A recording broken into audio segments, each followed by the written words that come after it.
Hello, everyone. Welcome to tonight's session. This is our third offering in our series for the AUR webinars. Tonight, I'm very excited to introduce our session on emotional intelligence. We have two speakers for you tonight, Dr. Cheri Canon and Dr. Jessica Robbins. And just as a reminder of what this webinar series is all about and why we are actually offering it, this is offered as part of an AUR venture grant that we were fortunate enough to secure to really address the issue that we have heard so much about in recent years, which is mid-career faculty really lacking those development resources that we have given to early career faculty. And so we wanted to try and develop a series that would develop resources to help this group of individuals to really develop some skills that were important for their current stage of career. The purpose was to develop and implement this curriculum for career development targeting this specific group. And what it's comprised of is a series of webinars, of which this is the third offering, approximately once a month, which are open to all AUR members. We're also going to provide a reading list of high-yield books that we think are very helpful to this group to develop some of these skills and to do some real self-development and learn about themselves and have some self-awareness. We're going to curate a series of YouTube videos on different productivity topics to help all of you very busy beavers try and improve on how your productivity works so that you can spend more time doing your academic work and creating your career development. And then there's a small group that we're going to have a longitudinal course for. There is an application process. The application hopefully will be going out shortly. And that will involve some Coursera coursework that will be done together with this small group, and some different skill building sets like research and mentorship topics, some CV analysis, finding personal gaps and how to fill them in. And that will be a group guided activity. And then also some virtual journal clubs. So without further ado, let me welcome tonight's speakers. We have Dr. Cheri Canon, who is the professor and Witten Stanley Endowed Chair at UAB. She's a former program director and vice chair of education and has seemed to have done it all. She's been the senior vice chair of operations and division director of radiology prior to becoming the chair. She's well known to all of us for her many talks and her membership in so many national organizations. She's currently on the board of trustees of the ABR. She's on the board of directors of the AUR. She is the current president of SCARD and the SAR, and I could go on, but we would love to hear her speaking instead of hearing about all of her wonderful accomplishments. And Dr. Jessica Robbins, who is the vice chair of faculty development and enrichment and the associate program director for the radiology residency at the University of Wisconsin. She's currently the president of ACER and is also very active in very many academic organizations and is also a member of the board of AUR. So I'd like to welcome them both, and I'm very much looking forward to their presentations. I'm going to turn it over to Jessica. Well, thank you for that introduction. Without further ado, I will begin. So I will be giving an introduction to emotional intelligence in radiology, and then I will pass the baton to Dr. Canon for the remainder of our discussion before we open things up for a conversation. So I hope that at the end of this session, we'll be able to recognize emotional intelligence, articulate why it matters in our careers as radiologists, and what actions we can take to incorporate training into our professional lives. So what is emotional intelligence? This is how we manage our own emotions and how we interact with the emotions of others. Daniel Goleman has written the seminal text on emotional intelligence. So if you feel that you need additional resources in this realm, this text is a great resource. He defines emotional intelligence in 5 main domains, and they are those of self-awareness, self-regulation, motivation, empathy, and social skills. And as I mentioned earlier, emotional intelligence is how we interact with other people. So social skills and empathy describe our management of our relationship with others, while self-awareness, self-regulation, and motivation describe how we manage our relationship with ourselves and how we manage our own emotions. So why does emotional intelligence matter, and why does it matter for us as radiologists? Well, our intellect, our IQ, does not equate to our success. And Goleman explains that we essentially have two different types of minds. We have our rational mind and our emotional mind, and how we perform in life is determined by both of these aspects of ourselves. And he goes on to say that our intellect cannot work at its best without our emotional intelligence. At best, our intellect contributes to about 20% of the factors that determine our life successes. So why do we care? There's a lot of data on the impact of emotional intelligence in the business world and careers outside of medicine. So a lot of what I will be sharing comes from the literature outside of medicine. And in the fields of schools, restaurants, military, and then in the military, we see that higher performers have significantly higher scores on emotional intelligence scales than lower performers. So there seems to be a correlation in performance with our levels of emotional intelligence. In the setting of financial officers, increased revenue was seen in the setting of emotional intelligence training. In a large corporation, when emotional intelligence was incorporated into the hiring scheme, the 2-year turnover rate was diminished. So with a traditional hiring scheme, there was a 50% 2-year turnover rate. And when the corporation changed to an emotional competency-based hiring scheme, the 2-year turnover rate decreased to only 6%. So in these emotional intelligence-based hiring schemes, structured behavioral interviews can be employed to help assess candidates based upon their emotional intelligence. And it's been found that structured behavioral interviewing is more predictive of future performance in this job setting than the unstructured interviews. Structured behavioral interviews, people who have higher scores in their structured behavioral interviews tend to have better work-related performance and have higher retention rates as well, as we saw with the data from the corporation earlier with their 2-year turnover rates. In a medical setting, a physical therapy training program implemented a structured behavioral interview process. This structured behavioral interview assessed for interpersonal skills, patient-focused decision-making, teamwork, and problem-solving skills. And individuals who scored more highly on these structured interviews had higher scores on their national licensing examinations. So there seems to be continued correlation between emotional intelligence and our performance. In the medical setting, emotional intelligence scores have been positively correlated with trust between patients and doctors. It's been positively correlated with patient satisfaction.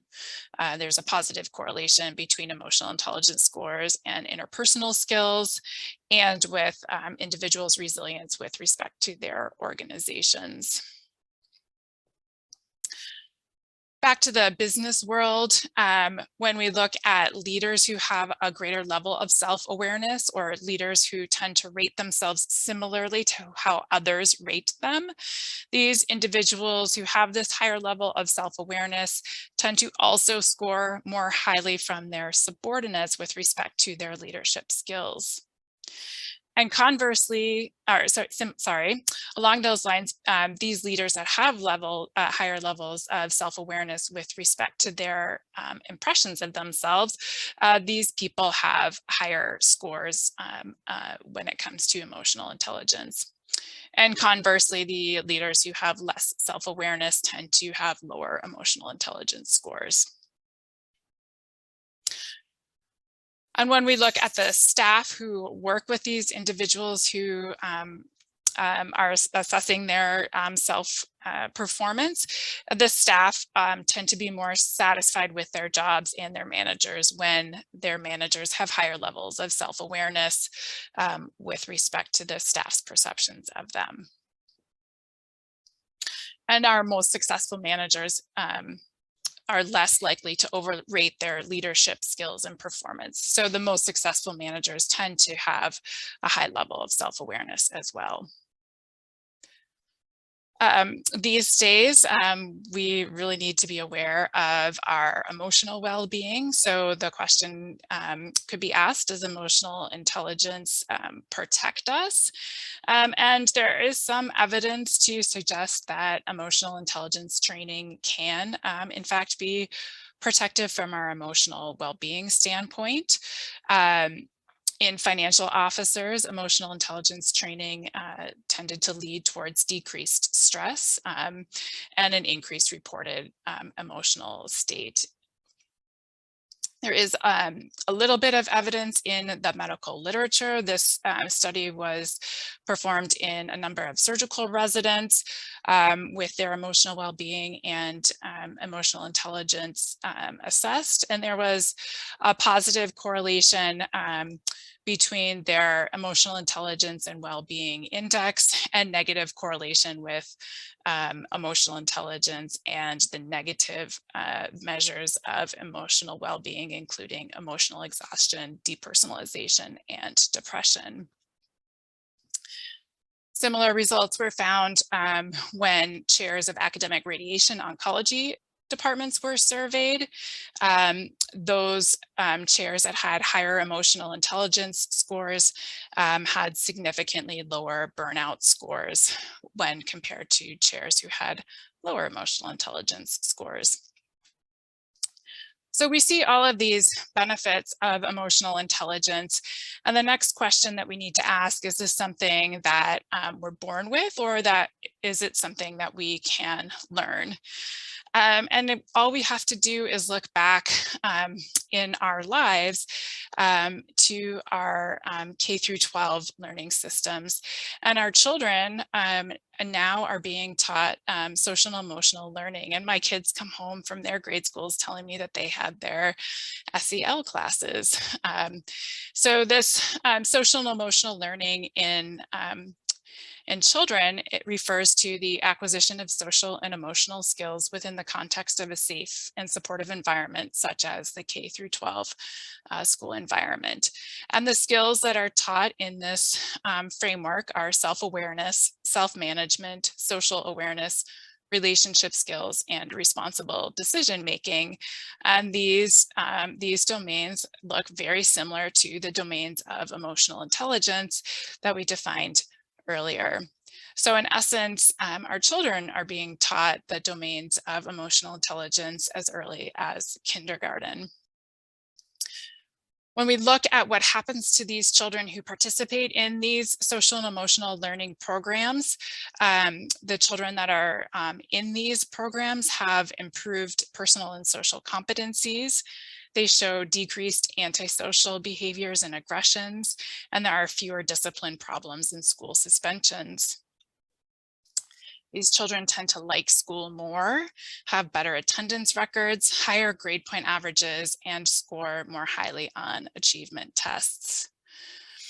So we're seeing that teaching these emotional intelligence skills in the grade school setting leads to better outcomes as well. There are a few studies of teaching emotional intelligence skills in the medical setting. I'll focus on this particular study because I think the results are the most striking. And this involved an emotional intelligence intervention in an ENT department, including both residents and faculty. emotional intelligence scores were assessed at baseline, and each year there was an 8-hour emotional intelligence retreat. Every year, the patient satisfaction scores as well as emotional intelligence scores were reassessed after the intervention was begun. At the top of this table, we see what the emotional intelligence scores of the department were prior to the intervention and following the intervention. We can see that the emotional intelligence scores increase, and more striking are these patient satisfaction scores both before and after the emotional intelligence intervention of the annual training was implemented, and we see that there are significantly increased patient satisfaction scores in concert with the emotional intelligence training. There are similar results in MedPeds program as well. So in summary, these are some of the emotional intelligence domains, and I believe that we can teach ourselves how to improve our emotional intelligence skills. So I am going to stop sharing my screen and pass the baton to Dr. Canon. Great, so thanks. And Dr. Robbins, that set this up perfectly. So thank you for that. And a huge thank you for inviting me to speak on this topic. I'm excited about it. I'm really going to take some of the ideas that Dr. Robbins has laid out for you and run with those. And I have no financial disclosures, although it's really important for you to understand I'm not giving this talk because I'm great in this space. In fact, probably more of my journey in it has been such a challenge that I'm going to share with you that journey and the pitfalls along the way. And I have many individuals, my faculty, particularly my family, that will tell you, in fact, my daughter one time, a few years ago, when she heard I was giving a talk somewhere on emotional intelligence, she looked at me, she said, "You are?" So we're going to talk a little more about these competencies and how to really embed them into your daily activities and interactions. We're going to talk about practices to really increase your emotional intelligence, and then why as a leader you should do this. And I want to say from the outset, I believe that all of us are leaders in some capacity. So that's important. When we speak of leaders, I don't mean just people who are going to become chairs or practice leaders. So Dr. Robbins laid out nicely the domains of emotional intelligence. And as we really dig into it and as we think, okay, how can I get better at this? You really have to dig down deep and look at the competencies under there. And so I've listed the domains here. Actually, I have a list. I've shown you this slide. And underneath each of these domains, you see the specific competencies. So one, as you assess yourself, you can drill down and do a self-evaluation. Where do I need to improve? Or even more helpful, as you hopefully get into opportunities that allow for 360 evaluations of you, you can look at these specific domains. And Dr. Robbins mentioned about behavioral interviewing. If you look down at these competencies in these domains, you can actually structure those questions based upon these individual competencies to test these. Now, so I always use this story to kick off. This was my first step in emotional intelligence when I realized what it was and what its value had. And so these are my kids. This is an old picture. They're now 19 and 21. But at the time that this story happened, they were babies. And I literally dreaded going home. I had a visceral response to going home, which is bad enough in itself. Then you layer on the guilt of being a young mother that you don't want to go home and see your family. And this is really when I had the opportunity to look at it critically, and my mentor helped me walk through this. This is what was happening. So driving home, park in the basement. These are the basement stairs up to the kitchen, right? And as I would pull into the garage, I literally started the palpitations and the dread.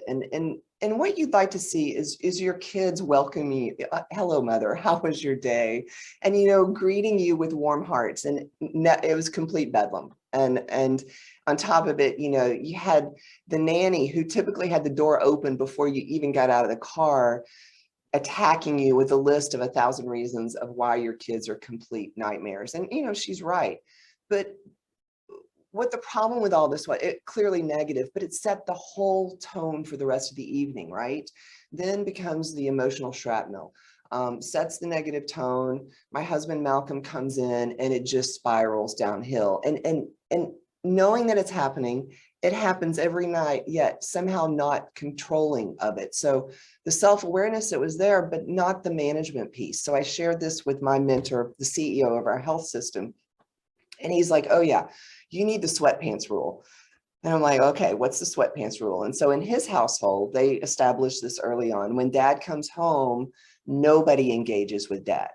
He goes into his bedroom, into his closet, changes out of his suit, puts down his briefcase, whatever, comes to the den, sits in his favorite chair, and only then can you engage with dad. So it allows him this transition to home and to take a deep breath and to coordinate all this. And so one, I thought about it and thought it was great. And then I reflected on my childhood, and I always wondered why we had to have a separate refrigerator in the garage just for beer.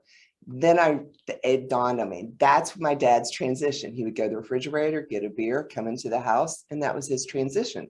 So I implemented the sweatpants, and then this was my I guess flavor of it as bourbon. And to this day, this is still called mommy juice in my house. So this was the management tool. Now, this is a silly story, but I can't tell you what a change it made in the engagement in our family that evening by really stepping back and seeing this. But really, if you go on to the other domains of social awareness, the empathy and the viewpoint of the children, long, tired day, they wanted to see their parents, nanny was exhausted, and they don't have the executive functioning to articulate that. And so it takes us to have that social skill to engage in a more productive manner. And I'm not talking about being nice. And as a woman from the South, we value our niceness, and we talk about hallway nice. But this is really the example of the power of emotional intelligence on two levels. One level, as a leader, it's a great tool, and I'm about to go into that. But I had an experience just last week where one of my colleagues, sometimes mentor, sometimes colleague in another department, a leader, over coffee says to me, you know, Cheri, people tolerate your mistakes in your department. And I'm thinking, wow, that's not a very nice thing to say. And he said, no, as a leader, we all make mistakes. He said, but they tolerate your mistakes because you lead with empathy. And it's true. I started thinking about it. They are tolerant because that they know that I'm thinking about them. And I will tell you, whether it's being nice or having emotional intelligence, it gives you a lot of credit when sometimes you make mistakes. I'm also not talking about, you know, not just being nice and not just ripping off negative emails. I consider that kind of emotional intelligence 101. That's entry level stuff. I'm talking about emotional competency, more executive functioning that we really need to actively develop, not just courses. And I didn't have SEL courses when I was a kid, probably would have helped. But I'm talking about now as an adult, really aggressively exercising your emotional intelligence. Now, as physicians, we are super challenged. We're type A's, right? We're cognitively rigid. We don't like ambiguity. We are not good at setting boundaries, and we're not very forgiving. I mean, my mantra for the first part of my career was, you know, put your big girl pants on, keep your mouth shut, and go to work. And that's just not productive. And not all of us have learned to work in teams. And so as physicians, we actually very much have a neurocognitive footprint to sometimes be counter to emotional intelligence, and also, to Dr. Robbins' point earlier, can lead to burnout. So what are we going to do about this? How do we exercise this? And what I would argue is you need to exercise it and habituate it in your daily activities. And I'm going to give you some examples from my world. They seem silly, but they're kind of how you start out in the world. So here's the warm up. And this is, again, these are my real life examples. I use this picture of a closet to set the stage. Now, I wish this was my closet. It is not, but it's a beautiful closet. And I can't tell you how many times my entire morning was hijacked because always in a rush in the morning, run to the closet, want to put on whatever you thought you were going to put on, only to find out that your daughter has taken it. It's gone. You can't find it, or it's dirty, or she's ruined it. One of those three things. It's just a piece of clothing, right? but it set a downward negative spiral. And really all we have to do in these situations, these are our easy triggers. We know they're coming. Just take a deep breath, right? And step out of that situation and earmark it to come back to it later on at a different time and have that conversation. But don't allow that emotional leakage, that emotional shrapnel to follow you to work. And God forbid that first meeting that you have. And truly that taking a deep breath, we've always said that, right? And we always assumed it was just to allow us time to recover, but it's really a physiologic response. That breath allows for more oxygen to our frontal lobes where we have our executive functioning and kind of prevents the limbic system from hijacking us so the amygdala takes over. We really need to push these to the executive functioning. You know your triggers, you know what, pisses you off. Recognize that and step out of it. Be very active about it. Don't succumb to it. Take that breath. Backstories. Well, so you've moved on from your closet where what you thought you were going to wear is gone. And then you get on the road. Of course, you're late to work, only to be cut off by this idiot who's driving 100 miles an hour. And then we're completely hijacked at that point, right? And we begin to curse this individual, probably use very clever, sign language, etc. And again, sometimes this is helpful, although a very artificial construct, and it comes out of the work of Katie Byron, which is have a backstory. What if this car that just passed you was a young couple on the way to the hospital to have their first baby, right? That sets the stage. Maybe it's true, maybe it's not, but it allows you to have a moment of grace for another person. It allows you to not carry this emotional baggage to work. And these events, how we approach them, erodes our resiliency. So sometimes if we put constructs around these things and assume positive intent, it can set us up for a better engagement for the rest of the day. I use this example concerning relationships. And again, when you have a relationship with an individual, one, you tend to assume positive intent. And two, to my point earlier, people tend to give you a pass. They tend to offer you more kindness. They tend to forgive your mistakes. And so let's take this scenario in Starbucks, right? You're the vice chair of operations for your department, and the vice chair of operations for the neurosurgery department has reached out to you on countless occasions complaining about the service.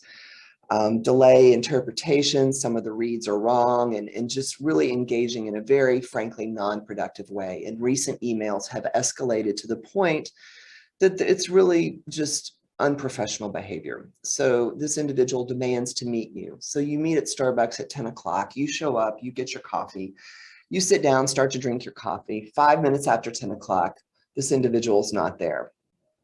What do? Well, you may wait another 5 minutes, but you're not going to wait much longer. You're going to leave, right? And probably going to rip off a nasty email asking where they were and why they were wasting your time. Same scenario, same place, same time. Your significant other meeting at Starbucks. You get there a little bit early, you get your coffee, and you get their coffee because you know what kind of coffee they drink. You sit down, 5 minutes after, what do? You wonder, oh my gosh, are you okay? And you text them, right? You might call them, but probably text them. Are you okay will be the first question that you ask them, right? It's the same situation, different context, and the value of that relationship of being able to assume positive intent and understand the perspective of another. Again, another very simple thing, but if we habituate these things, not only does it help us be better physicians, better leaders, it also helps our resiliency. So we need to be able to assume their perspective and assume positive intent. So why do this? Well, leaders need to be outward focused, and we need to be able to understand the viewpoints of others. And this is where it becomes a tool as a leader. As a leader, you have to implement change, whether you're a chair of a committee or a vice chair of education. And implementing change is hard.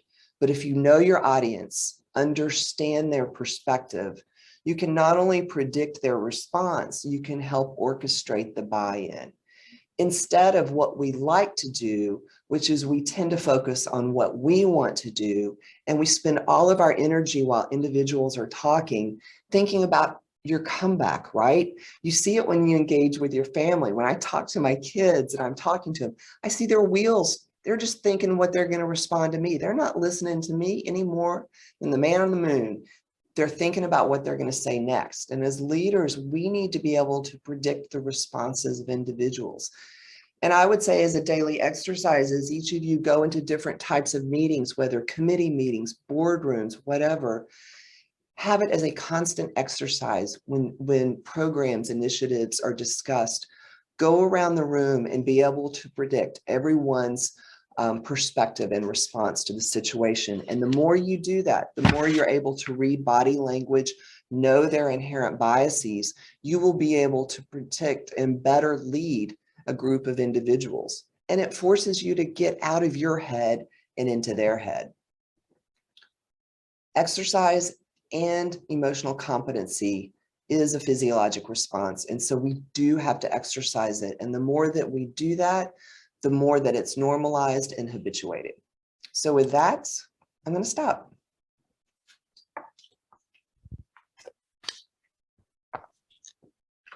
Well, that was great. Thank you both so much. I learned a lot. I'm actually very heartened to hear your story about your kids, because that's how I have felt every day since I had them. Yep. I thought it was just me. So that's fantastic. Thank you for that. I don't see any questions in the chat as of yet. So I might just ask, you know, we all talk about emotional intelligence being a learnable skill, and people obviously are not born with the same levels of it. You know, I'm from New York, and our approach of emotional intelligence is tell me what you want and tell me now. And so I had to learn a lot of skills about how to approach people. What resources would you direct people towards to start to develop these skills? I think books are a fabulous way to start. I think I actually learned a lot about emotional intelligence from How to Raise Your Spirited Child, which really opened my eyes to self-awareness of how I react to things. But I'd be very interested to hear how you would direct people to start learning about themselves and to developing these skills. Yeah, I think there is a ton of literature out there, and I love Harvard Business Review. They have some great stuff on emotional intelligence, and I love it because it's short. You know, it gets to the point, and so in a lot of it is very actionable. And I love the perspective outside of medicine. So I use HBR for a lot of emotional intelligence resources. So that's number one. Number two, this is something that you should take to your mentors to help you. This is what I want to develop. Here are the competencies. Here is my self-assessment. What is your assessment of my emotional intelligence? And then if you're in a situation where you can get formal feedback, particularly 360 degrees that can be framed in these emotional intelligence competencies, I think that's incredibly helpful. But like so many things, you know, we talk about implicit bias as an example, burnout, resiliency, all of these things.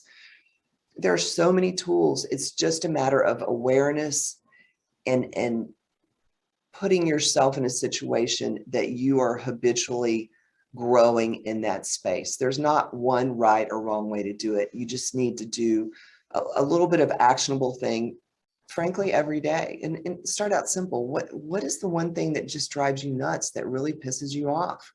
And step back from it and think why, and what is at the core of this, and why am I so emotionally charged around this? I think that's really challenging in the current COVID era, isn't it? It's people have much less tolerance for their triggers at this point, and there's just so much coming at them. How do you suggest people kind of approach it to get some headspace? I love your idea of this attempt moment. I think we all need to do that, but it's harder more nowadays to just find that 5 minutes to carve out to decompress from an escalated event. And how do you get that space right now and shut off some of those consistent feedback mechanisms that everything's just coming at you constantly?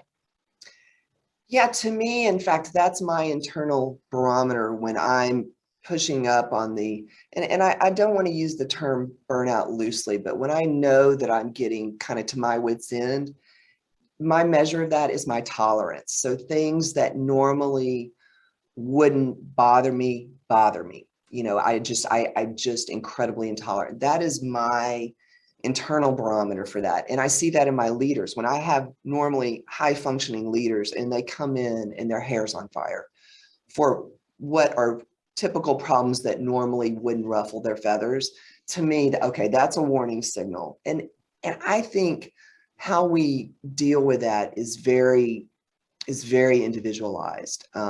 I have got to get out of the environment and unplug. And honestly, the best thing that I've started doing in the recent couple of years is Friday afternoon, I unplug. I go to the beach almost every weekend.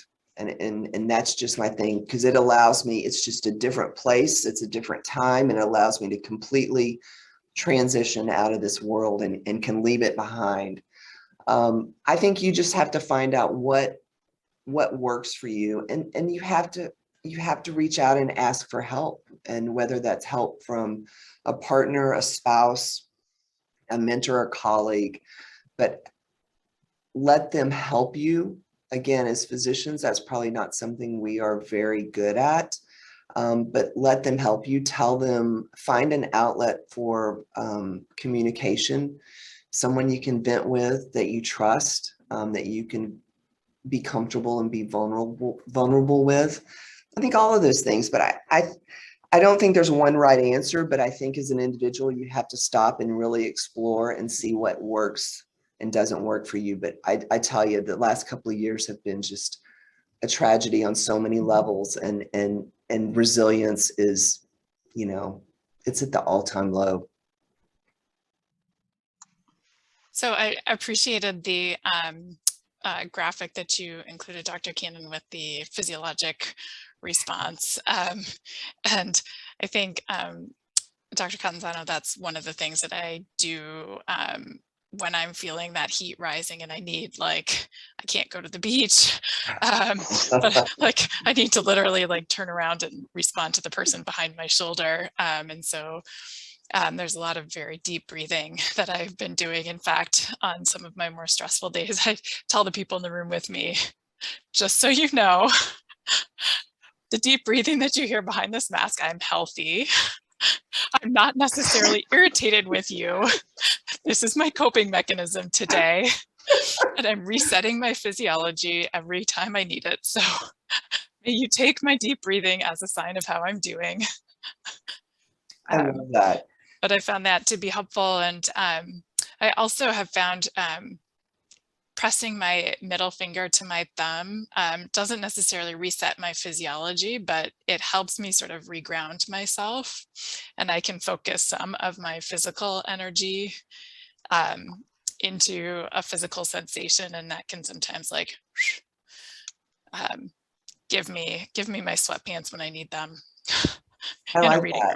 room. Like humor is another one I use. Like if I'm with my, and this is particularly with I'm with people who I have a relationship with and I trust, my leadership group. If someone comes in and I'm really frustrated with them, I'll just tell them, I'm like, you are driving me crazy. You know what? I can't stand, you know, and I'll kind of tell them, I'm like, you're killing me right now. And it kind of lightens the load. And it's just, you know, I think we just have to be honest with one another. And, you know, everybody talks about meditation. I try, I can't, I'm still trying, but I know some people who are so great in this space, and it has truly built their resilience to a remarkable degree. And I think that's wonderful. Maybe someday I'll get there. I don't know, but I just think, I think the key is not what you do, but finding what works. Yeah, you know, I have a daughter who's just entering teenage, and I find that, you know, sometimes when kids push my buttons, I just count until 10 to respond, and that just slows me down. And then I have to be, I just become more conscious of how my response will be perceived, and it becomes a lot milder. Kids are also great at giving brutally honest feedback. in a way that, I mean, how long are you going to be mad at your kids? I mean, even if they told you you're horrible, then you can say, well, okay, can you explain how daddy or mommy was horrible in this moment and in this interaction, and how would you do better? And they give insightful answers. I mean, they really do, because they observe us, and you know, they're not at work, and so they will sometimes say, well, I can tell, like, don't bring your work problems home. When I was younger, my daughter would incessantly say, why do you bring homework home? And I'm like, I'm trying to build an academic career, and homework was how she perceived it. She's like, how is it that you have more homework than I? And, you know, in hindsight, she was right. I mean, I didn't balance it as much as I should or could.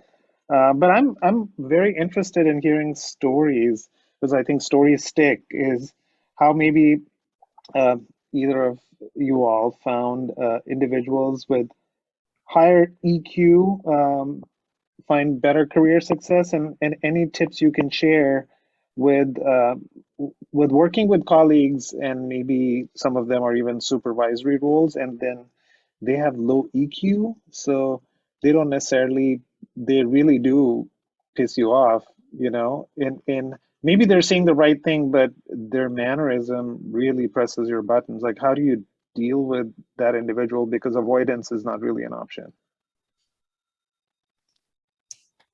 Yeah, that's a tough one. So in some respects, I'm helped a little bit by being a chair. So it's expected that and I think it's my responsibility that I provide feedback to individuals when they're behaving, particularly if it's disruptive or unprofessional. And I actually have a stack of emotional intelligence books that I keep in my front office that my assistant has. I mean, I have Emotional Intelligence 2.0, and I give out 3 or 4 copies of that each year. And when I had a conversation in the last month with a faculty member and just talked to him and said, this is how you're perceived. This is not, you're not being a team player. This is only hurting you, and this is why. And they were pretty dismissive. They said, well, I'm just not very emotionally intelligent. I'm like, well, we agree on that, but you need to do something about it. And so gave them a book. And so I think it's just, you have to assess your relationship with individuals. So I have that relationship as a chair that it allows me that conversation. It gets a little trickier when you're talking about with colleagues or colleagues from different departments. And I think that's when you have to really assess your relationship. And a lot of those conversations begin with how they make you feel. You hear that, you don't tell them, you're not emotionally intelligent. You say, well, when you say that, you make me feel blank. And so you just have to approach those conversations with tact and frankly, with grace. Or approach them, you know what, you said this, and it just doesn't, that I don't think you meant it that way, because I don't think, this is how I felt. And I can't imagine, you don't normally say things like that, and wondering why you say things like that.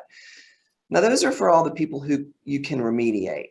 We've got to recognize the fact that there are a group of individuals over here that we can't remediate no matter what we do. In fact, I always laugh that when you give a talk on emotional intelligence, the people that are listening are not the ones that need to be listening, right? And the people who aren't listening are never going to listen, and they're the ones that need to listen. I don't know what you do for that. You can't crack that nut. And so you have to learn to get them out or to work around them.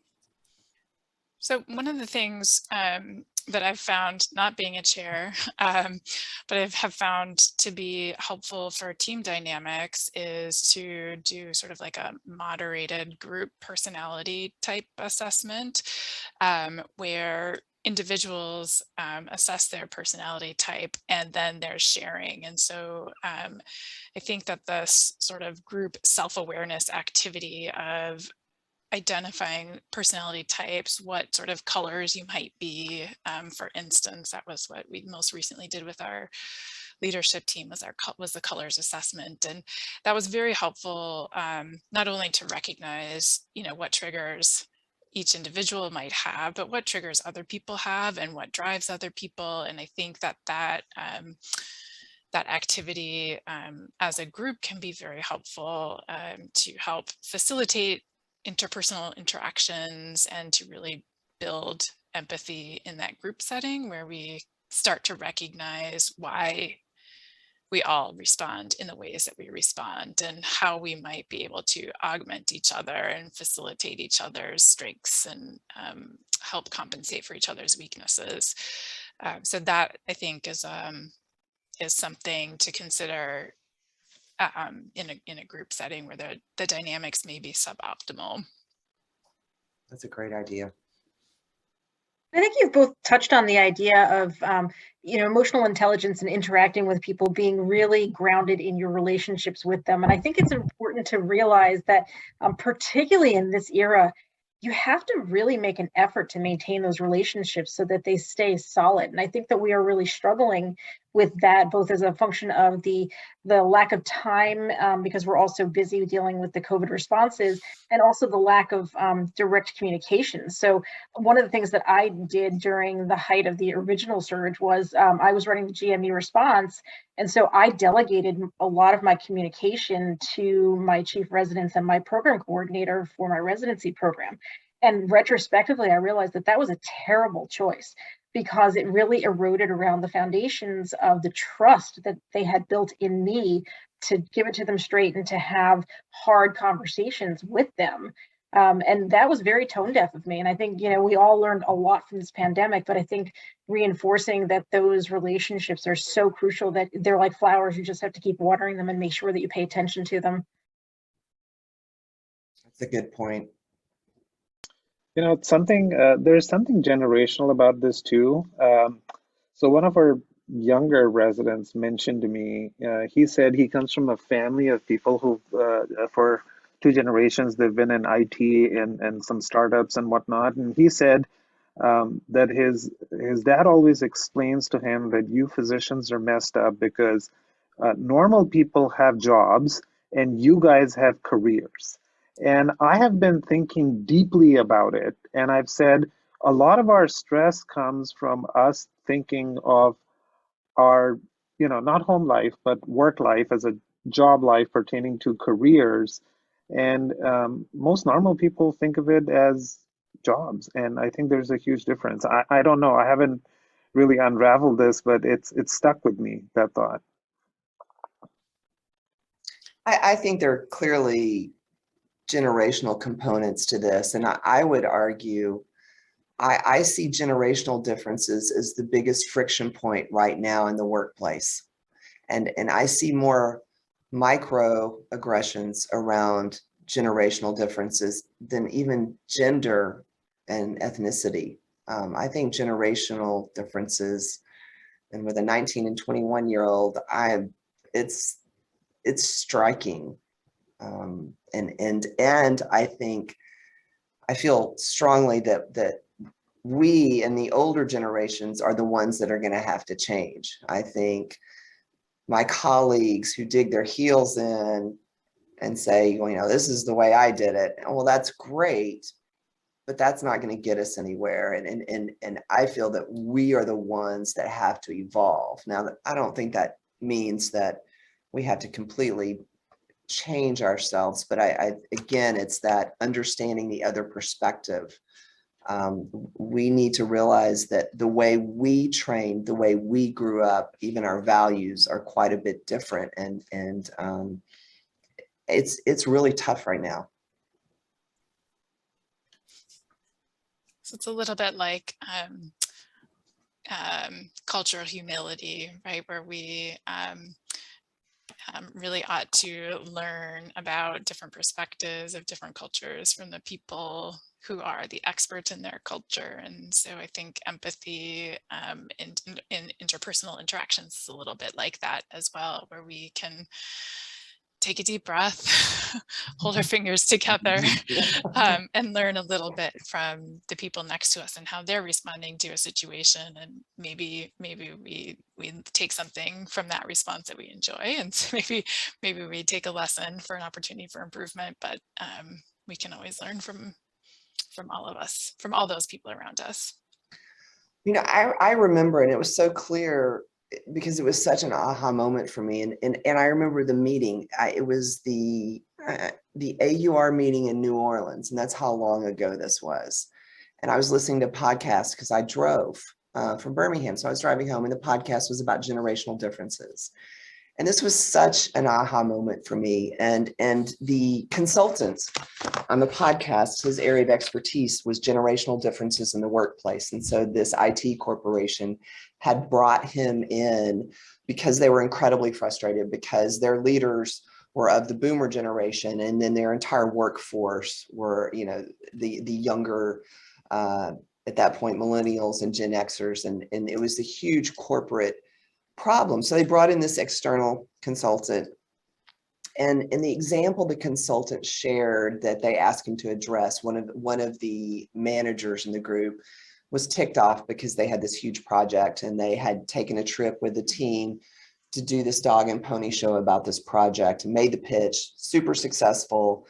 He was excited, wanted to celebrate with the team, and said, hey, let's all go out. I'll buy you all dinner. It's going to be a whole celebration. Well, over the course of the day, each of the team members texted him and said, you know, do I have to come, or, you know, will I get demoted if I don't come? And they all bowed out of dinner, which really ticked him off because he wanted to have this opportunity to celebrate. So the consultant explained that, you know, when we grew up, and particularly for those of us of my age in medical school and residency, we learned from a book, or you learn from an individual. There was no other way to learn. And so you had to develop relationships, particularly when you started your clinical services.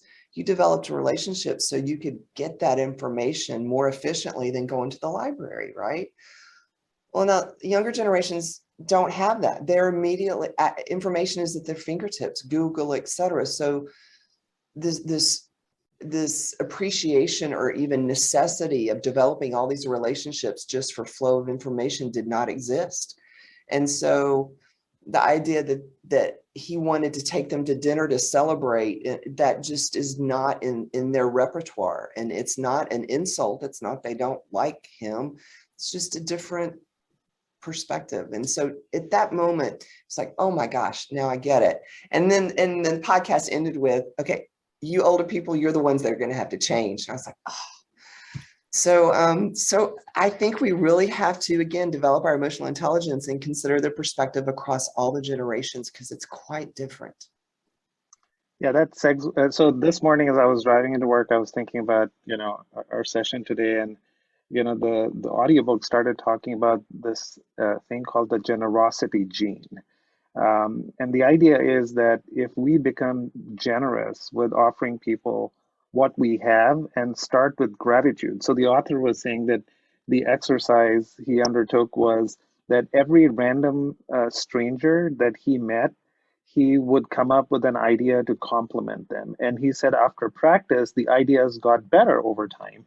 And he said it was free, it created positive emotions, and it actually kicked off a conversation, a positive one. So he said, rather than complimenting somebody to say, I love your dog, you could actually say, you know, I can tell that you really take care of your pet or dog because the dog looks so well groomed and well cared for. And I was wow. I was like, okay, so there's ways and you can say the same thing, which really ups your EQ game. You're saying the same thing, but there's more insight, and it can only generate positivity around the conversation. I mean, there's no way that person can respond in a negative manner, even if that person doesn't know you. That was very interesting. I love that. I love that. Generosity and what's so gene. Like right now, my son is texting me, when are you going to be home? When are you going to be home? What's for dinner? What's for dinner? I would just want to rip his head off. I'm like, I'm busy right now. And that circles me back to one quick thing. So in Dr. Robbins' construct from Daniel Goleman, she had an extra component in there of motivation. And that's an important thing to think about, because another aha moment for me a few years ago was, you know, I do pretty good with EQ at work. And in fact, sometimes really difficult scenarios, I'm okay. I go home, I just lose it, right? I mean, I'm like a different person. It's Jekyll and Hyde. And so I asked one of my coaches about this, and she said, oh, that's easy, and referred to that construct, that the motivation piece is key, because at work, we're super motivated, right? We want to be promoted. We want to move up to the leadership positions. We are a salaried employee. There are all these reasons to be motivated, but at home, you're with a group of people who you inherently trust and love and are very comfortable with. So that motivation, that extrinsic motivation, is less at home. And so that's why sometimes we behave not quite as good at home. And so you have to have that same construct at home and give them the same level of EQ, even though they don't demand it like your workplace may. I think that that domain of motivation maybe ties in a little bit with what Dr. Bhargava was referencing earlier with the career versus job, and this concept of having like your North Star and your what is at the top of your personal motivation. And so one of the things that I talk about is sort of writing your own mission statement and your vision statement, and kind of circling back to that on somewhat of a regular basis. And so whether you have your personal mission statement for work, or whether it's for home, for your career, whatever your personal mission statement is, that's something that can help you really cultivate your North Star. And when you're feeling frustrated with something, while you're taking your deep breath, you can kind of think about like, okay, where's my North Star? Like, why am I doing the thing that I'm doing?